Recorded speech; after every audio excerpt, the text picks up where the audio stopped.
After the catastrophic wheel failure on the last episode, I made it to the Tetons and was back en route. Although I was a bit panicked when that mechanical happened, it turned out to be a blessing in disguise.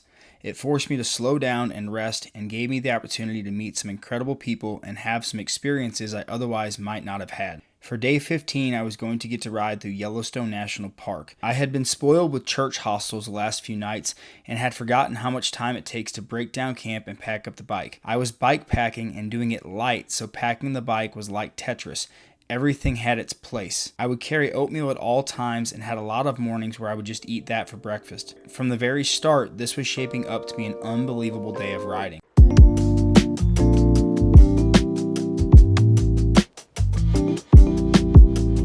Yes, there's a moose up here. Let's freaking go. I see it on the hill. There's some cars stopped. Yes, we're gonna see a moose. We're gonna see a freaking moose. It's a moose. It's like a huge elk. It's way bigger.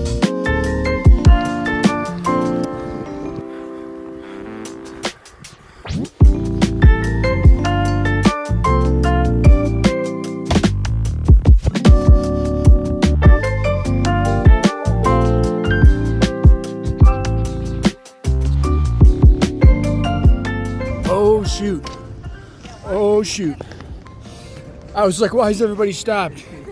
It's a bear. I'm gonna go ahead and go this way. All right. After being about 8 feet from a bear, I made my way to Old Faithful. You can't go to Yellowstone without seeing Old Faithful.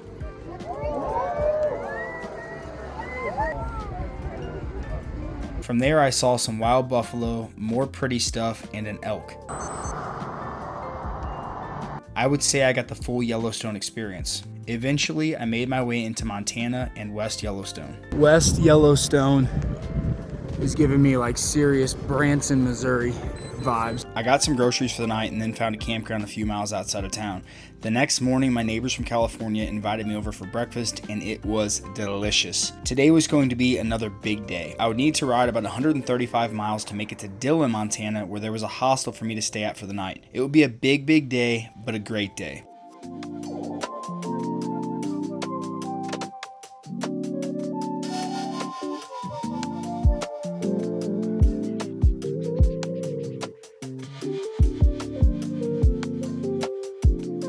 They warned me there was a big climb leaving town.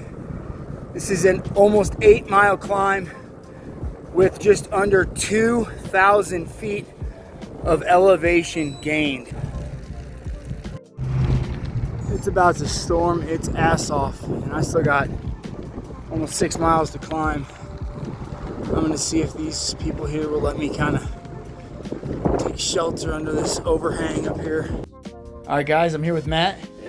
Matt's got an awesome shop house here, and crazy, my dad and Jane are actually coming to, you said Jumping Horse Ranch is right over there? Yeah, straight across the valley there. So they're coming to Jumping Horse in July, and so kind of a small world. And dude, your shop house is amazing. Yeah, I've been working on it. Shattered my elbow working on it. Dude, I mean, this place is phenomenal. His garage, and I love the black with the wood paneling.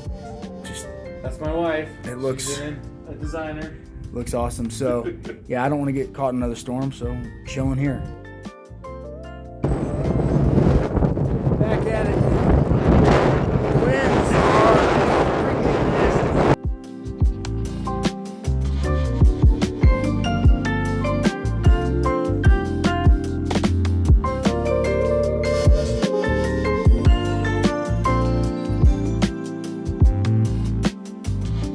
When I got to Dillon, I went to the hostel to check in.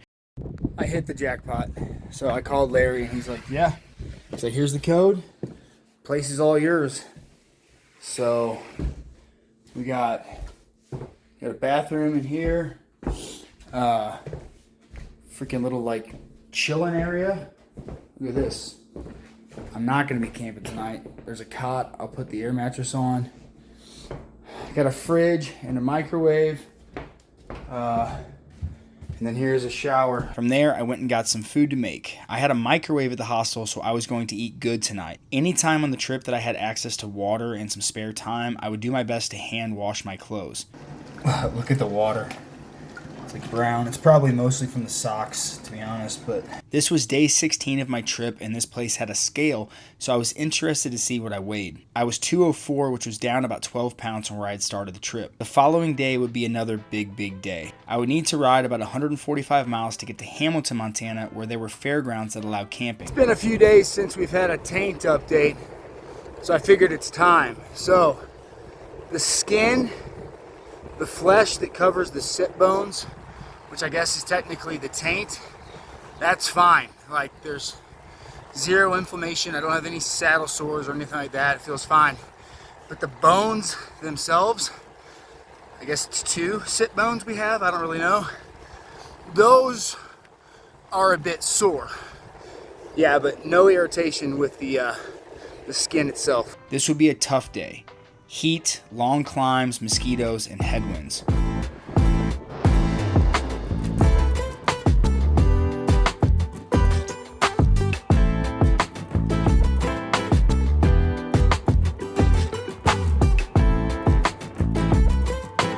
What's your name? Paul. Paul, thanks. I'm Tyler. Paul's giving me some water. Oh, I'll take one of those. Thank you.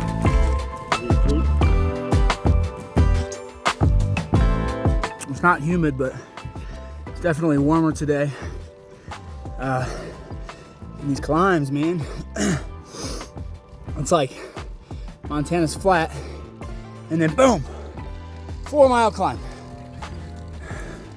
This one's 4 miles, like 1,100 feet gained. But I would have a delicious pizza for lunch and met these guys. This is Giles and Felix. And we're from the island of Guernsey, in the Channel Islands. And you guys are father-son? Yeah, father, son, and we're heading west to east. Awesome. So, yeah, good luck, Tyler. Thanks, good luck, guys.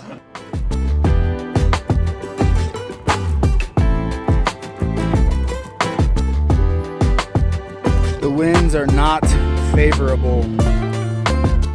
Alright, I'm in Darby right now. I'm absolutely cracked. I need some caffeine, like a Snickers or something. I think 14 or 15 miles away is bless me. Oh, I think like 15 miles away is Hamilton, so I'm ready to be there. The caffeine from that Mountain Dew might have kicked in too.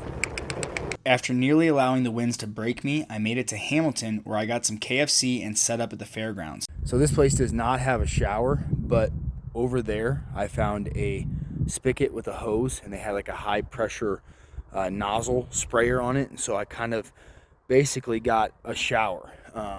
And I know that seems like you're showering with a freaking garden hose, but doing that versus like filling up the bottles and dumping the water on myself with the bottles, like having the sprayer to be able to just spray myself, I feel clean.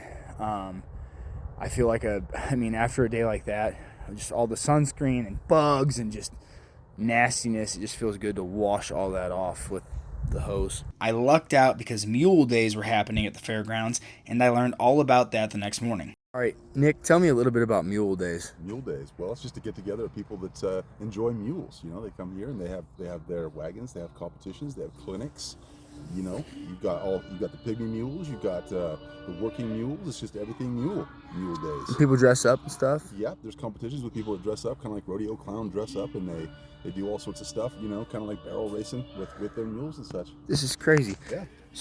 So guys, you know, like bikes are my hobby. Mules Mules are theirs. are theirs. I didn't know this was a thing. Yep. Livestock, animals, all that. Well, thanks, man. Absolutely.